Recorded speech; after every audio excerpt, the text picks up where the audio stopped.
It's Child Month, and we here at the JIS continue to encourage the nation's parents and guardians to focus their energies on nurturing our children. Corporal punishment, sexual abuse, and child labor are no-nos. Did you know that spanking a child makes the behavior he or she was spanked for worse? Did you know that the child is also more likely to beat his or her child later in life? We want to build a stronger nation, and it starts with healthy children. So please, report all forms of child abuse to the police, the Office of the Children's Registry, the Office of the Children's Advocate, or the Child Development Agency. I'm Theodore Henry. Welcome to Jamaica Magazine.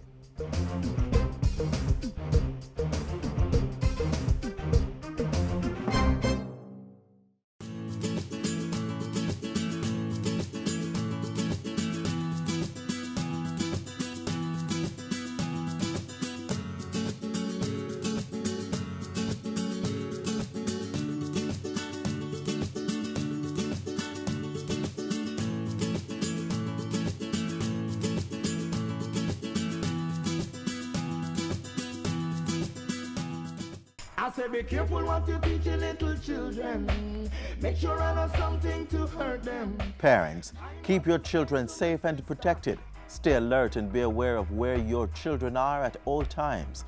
Submit the latest photo of your child to his or her school.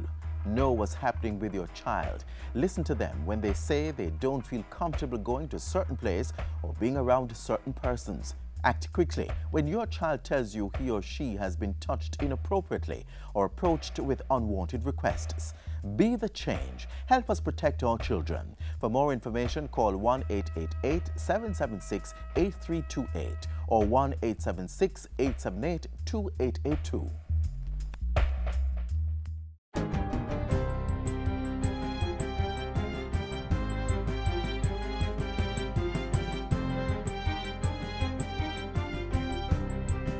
Good day, I'm Tamara McHale, and this is your JIS News for Monday, May 2. Energy Minister Dr. Andrew Wheatley says government sale of Petcom is a good deal for Jamaica.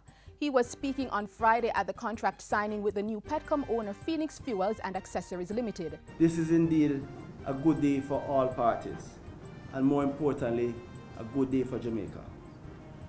Let us move ahead and fuel growth and prosperity for Jamaica, land we love. Petcom was a subsidiary of the Petroleum Corporation of Jamaica, and its assets include 24 branded service stations and 14 liquid petroleum gas filling plants. It was divested for $19 million or approximately 2.3 billion Jamaican dollars. Minister Wheatley says the divestment symbolizes the continued revolutionizing of the local petroleum sector and, by extension, Jamaica's economy. I trust that the commitment to quality and efficiency that was established under the Petcom brand will be enhanced under Phoenix Fuel and Accessories, and that greater efficiencies will result from this divestment. Government has saved some $100 million through its energy efficiency and conservation program. Project manager Wayne Williams says the savings were achieved over the past 2.5 years through a number of initiatives. Those investments have ranged from solar control film applications on windows, so the various government buildings, cool roof applications to the roofs of those buildings, as well as retrofitting and removing and changing old and inefficient air conditioning units. Mr. Williams was speaking at a JIS think tank on Friday. He said government's energy initiatives since 2010 had resulted in a decline in energy consumption from 410 gigawatt hours to just less than 400 gigawatt hours in 2015. The program has been extended to 2018 and will focus mainly on defense and security agencies of government. National Security Minister Robert Montego has announced a 5-pronged strategy to prevent crime and create safer communities. The first pillar involves finding and addressing the root causes of crime. Situational issues such as defective street lights will also be tackled. Minister Montego says those first 2 pillars will be buffered by applying effective policing systems which ensure that sure, swift and just punishment is brought to bear on criminals. It cannot be that persons feel comfortable to exact criminality but do not expect to be severely punished. In that regard, I have asked the Minister of State, Senator Pernell Charles Jr., to consult with a number of agencies, including the Attorney General's Office and the Ministry of Justice, to determine if there are any legal impediments for the resumption of hanging in Jamaica. The fifth pillar of the crime strategy involves implementing effective rehabilitation programs for those in penal institutions. I must let you know, we are already putting together a plan to significantly improve these programs. Improved rehabilitation will ensure inmates returning from incarceration to be better able to reintegrate into their communities and to become first-class citizens. The National Security Minister was speaking on Friday at the passing out parade and award ceremony for 322 new police constables. The Ministry of Labour and Social Security is taking steps to deal with gaps in the National Insurance Scheme (NIS) fund to make it more robust.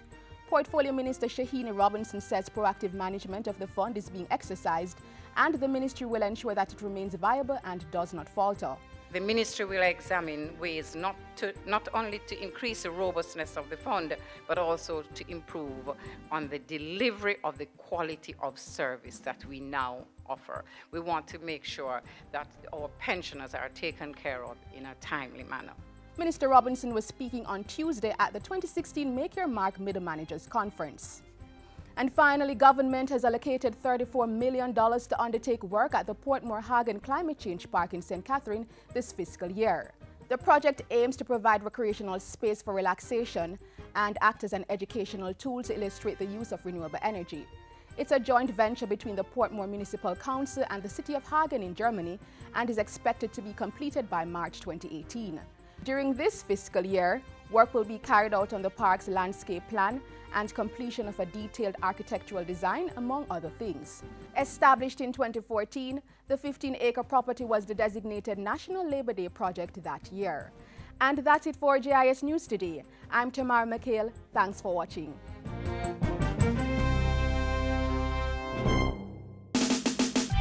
Jamaicans from all walks of life. We must save energy and help the Jamaican economy. Energy saving, we say. Today. Hey.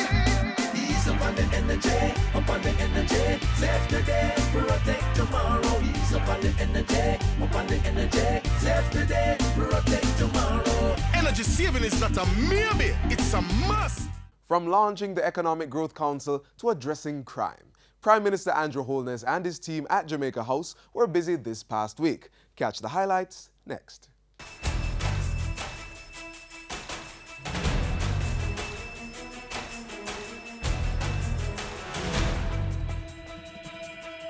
What we're doing here today is to create the architecture of growth. And I want to say to our entrepreneurs, our business people, to think of CARICOM as our market, and we are going to stake our claim in our market. Water is a primary commodity in the development process. You're watching Jamaica House Weekly.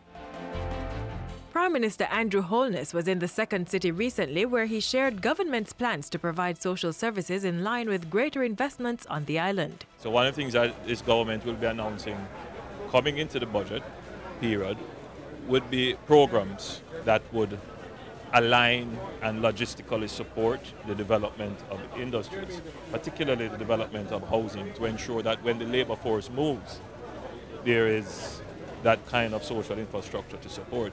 And the other thing is the education sector has to be a critical partner and support for industries such as BPO.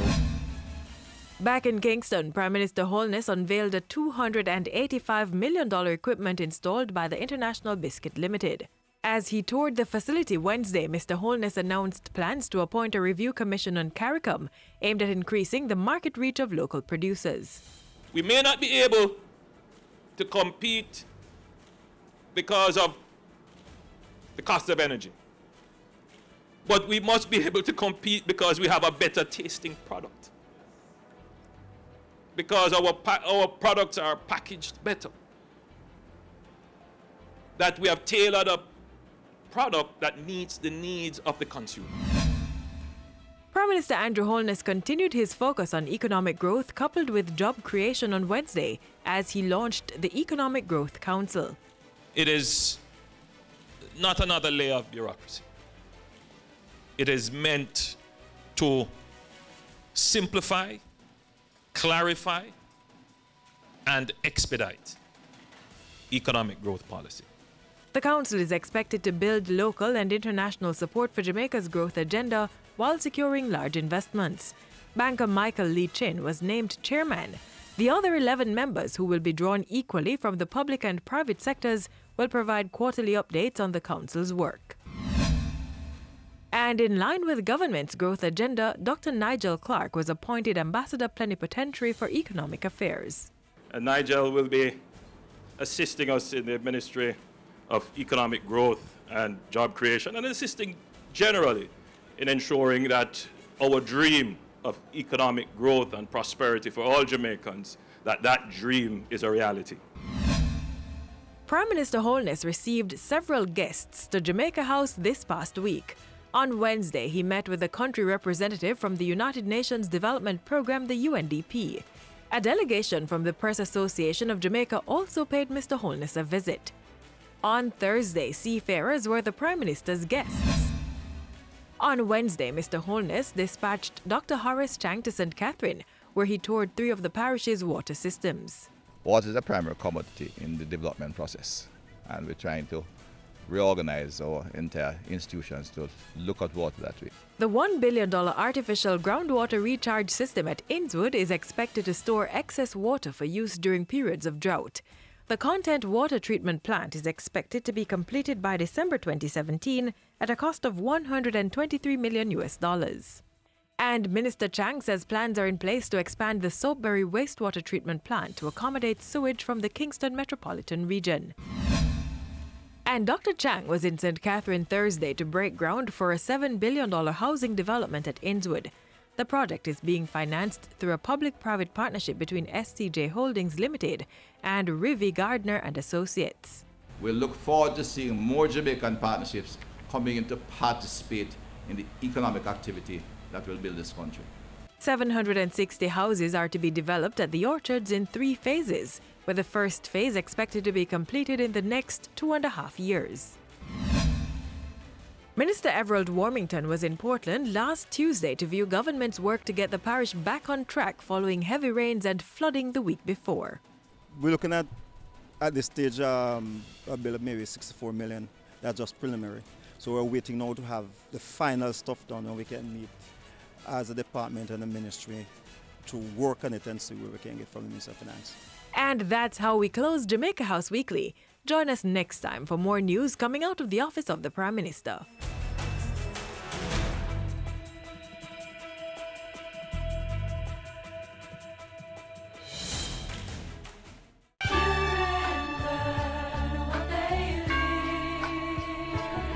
Be an active participant in your child's life. Spend time with your child. No phones, no television, no distractions. Just the 2 of you. Just the 2 of us. Get to know your child through play. Why not go to the park and get on the monkey bars? Sharing a meal can also be a time of bonding. If your child's in school, be involved in school activities. Speak with your child's teacher. Follow up on their progress in school and see how you can help. Assist them with homework. Attend parent-teacher meetings and support school fundraising events. Remember, your child's future is in your hands. Safeguard it. So glad you are a child of mine. Healthy children build a stronger nation.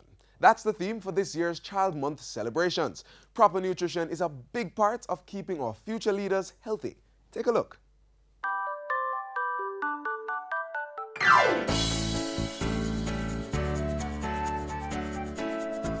It's a long-held belief that a healthy child is a better student, and a big part of children being receptive to learning and meeting their developmental milestones is a well-balanced diet.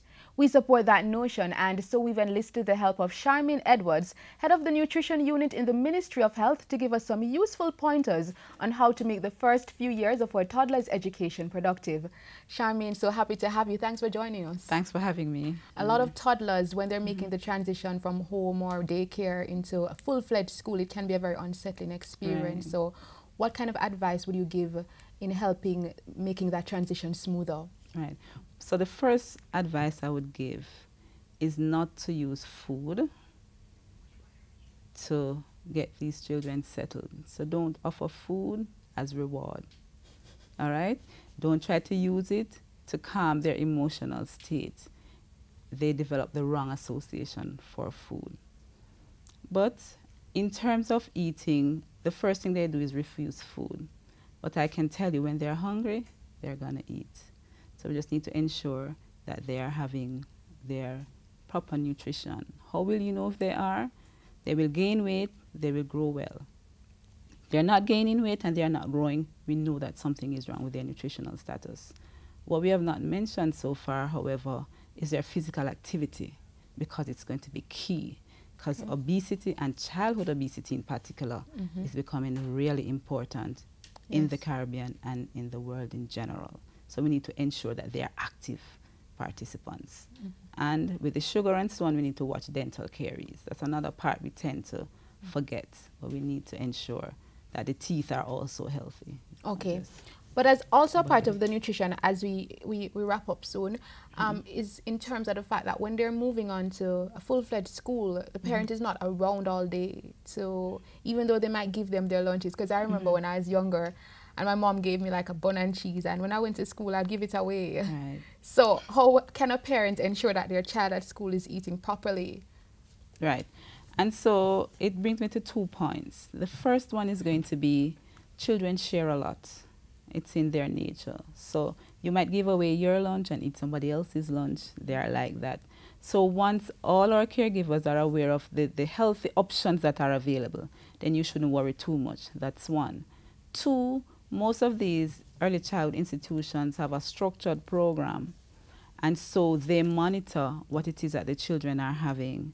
I know that the Early Childhood Commission has developmental officers, and they have inspectors that go around to ensure that they adhere to the standards that have been set. So I wouldn't worry too much in that setting. That is a more controlled setting, even than when you get to a primary school level per se, when the children are free to choose at that point. But children 3 to 4 are generally starting their independence. They want to feed themselves. And so the environment is controlled. So once the environment is controlled, then we shouldn't have to worry too much. Okay. Any last tips? So feed them in happy surroundings. Make eating a pleasurable experience for them. Experiment with them. Don't impose our likes as adults and dislikes on them. Let them make their own choices. Thank you, Charmaine. So there you have it. Nutrition is a major part of a child's learning experience. So ensure your child has the right ingredients to grow and to learn.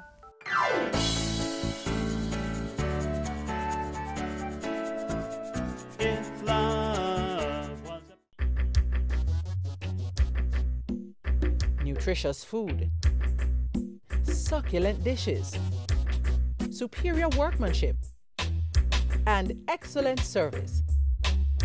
Jamaica is on the go. Let's grow what we eat and eat what we grow. Let's harness the indomitable spirit of our most valued resource, our people. Let's support our local businesses. After all, buying Jamaican means building Jamaica.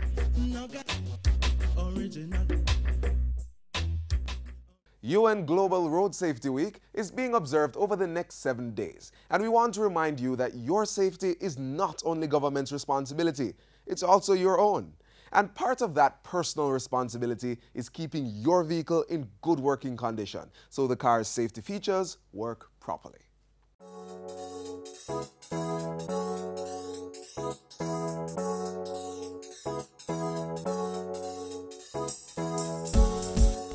These are a few of the features that help make the vehicles we travel in each day safe for motorists and passengers. Hi there, I'm Alison. In this edition of Road Scholars, we explain some of the passive and active safety features of the car and how they help to prevent and minimize injuries.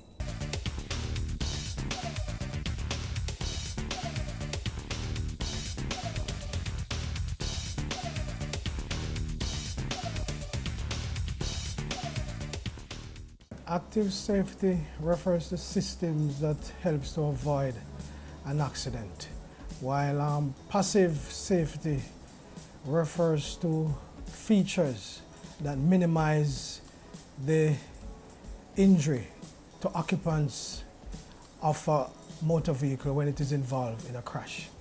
These active safety systems are the steering and the braking of the motor vehicle that are operated by the driver, while the passive safety features are like the airbag and seatbelt that is activated by the vehicle itself when it is involved in a crash.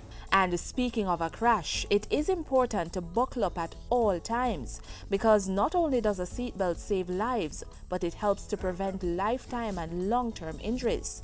It's very important to wear the seatbelt. In case of an accident, the seatbelt will keep you from going forward. In case of sudden impact, you don't, fly from the seat or from the vehicle, so it keeps you stabilized. And if you don't wear the seatbelt, you can be persecuted. So it's very important to drivers to always wear a seatbelt because it saves life. Under the Road Traffic Act, you can be fined $500 and 2 points if you are caught driving without wearing a seatbelt. The same fine applies if your vehicle is not fitted with seatbelts. And then there's a penalty of $800 for not ensuring the safety of your passengers. Persons must remember that the seatbelts are installed in the vehicle as a safety device to minimize the injury that you might receive in the event of a collision. So persons who are wearing the seatbelt in this fashion, right, this is not the correct way. The seatbelt must be worn right across your shoulder. If the seatbelt is too high based on your height, then it can be adjusted to fit right across your shoulder. And if you are a tall person, it can also be adjusted so that it fits you as best as possible for your own safety. Children are precious, and their safety must be taken into consideration when traveling in a motor vehicle. So if they are too small, a child or booster seat must be used. This is recommended for children under the age of 7. You should also make sure that it is firmly fitted in the vehicle, allowing for minimal forward or sideways movement. Let us use these safety devices to help protect our children from death and serious injuries in road crashes. The purpose of the headrest is to support the neck and the head. And in case of an accident, your head would be going back way. I think where whiplash is concerned, it give you protection from that also. It don't make your neck strain or it hurts, it just relaxable. So you're more comfortable, so you concentrate on the street more. The headrest is sometimes mistaken for a luxury feature, but it is actually another valuable safety feature on your vehicle. The headrest or head restraint is actually to minimize or prevent a whiplash injury during a collision. It should be adjusted to the height of the driver and passenger's head, and there should be at least 2 inches between your head and the headrest. This is the highest this particular headrest can be extended. So this will be okay. So in the event of a crash and the vehicle is stopped suddenly, on impact, the seatbelt will restrict your forward movement and the headrest will restrict the backward movement to avoid any whiplash injury. During a collision, the airbag acts as a cushion that minimizes or prevents injury. What the airbag does is to reduce the speed of the forward movement of the occupant. The airbag is designed to inflate rapidly in moderate to severe crashes and provide protection to the occupants' bodies when they strike interior objects such as the steering wheel or a window. However, for proper protection, persons should be correctly restrained with a seat belt.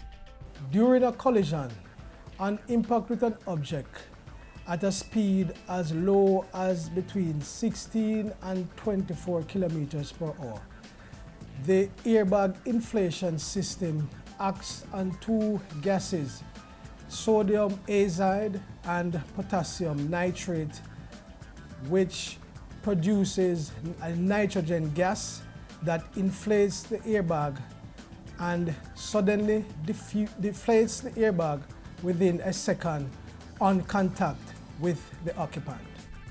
Most vehicles carry 2 airbags to the front. one in the steering wheel and the other on the dashboard on the passenger side. But in high-end vehicles, you will find up to 8 airbags at various locations to the front, rear, and even to the sides. Airbags were designed for one use only, and therefore once it has been deployed, you must have new ones installed. Reusing airbags is a dangerous practice. You've often heard it said that children should travel in the back of the vehicle, and here's one of the reasons. It is because they are too small to handle the impact of the airbag, so take these tips into consideration.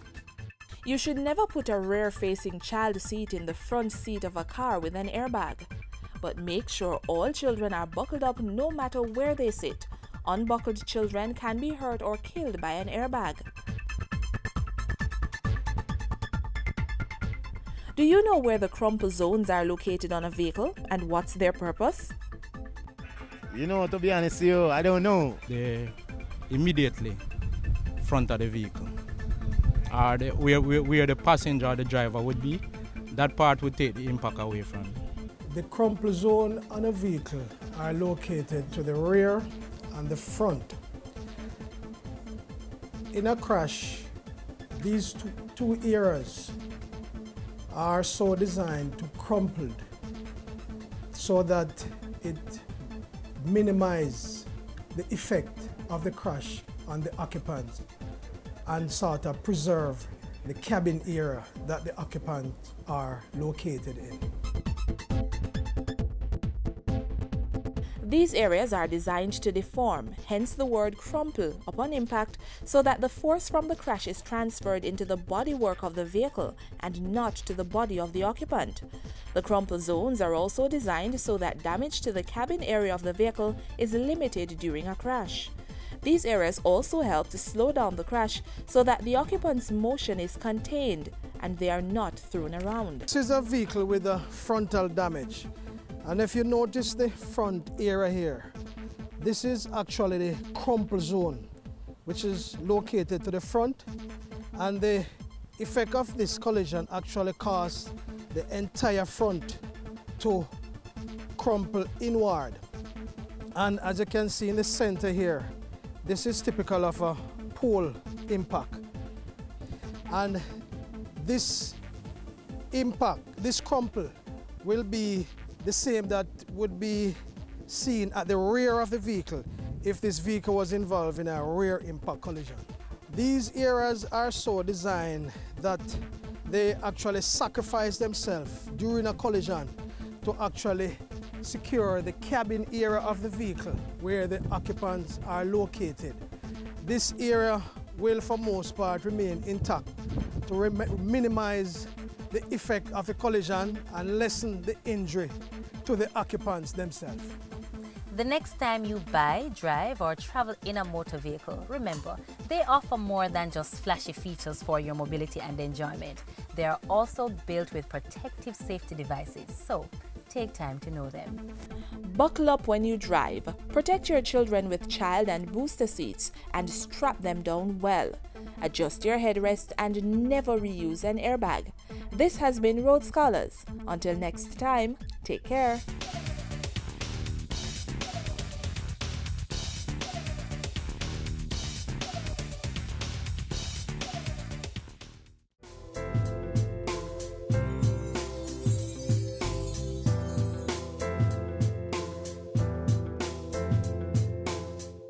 And that's where we leave you on today's edition of Jamaica Magazine. Your feedback is important to us, so please continue to send your emails to jamaicamagazine@jis.gov.jm.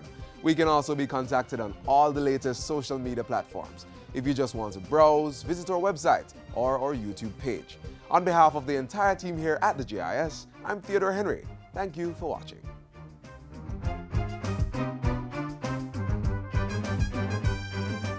This has been a production of the Jamaica Information Service, the voice of Jamaica.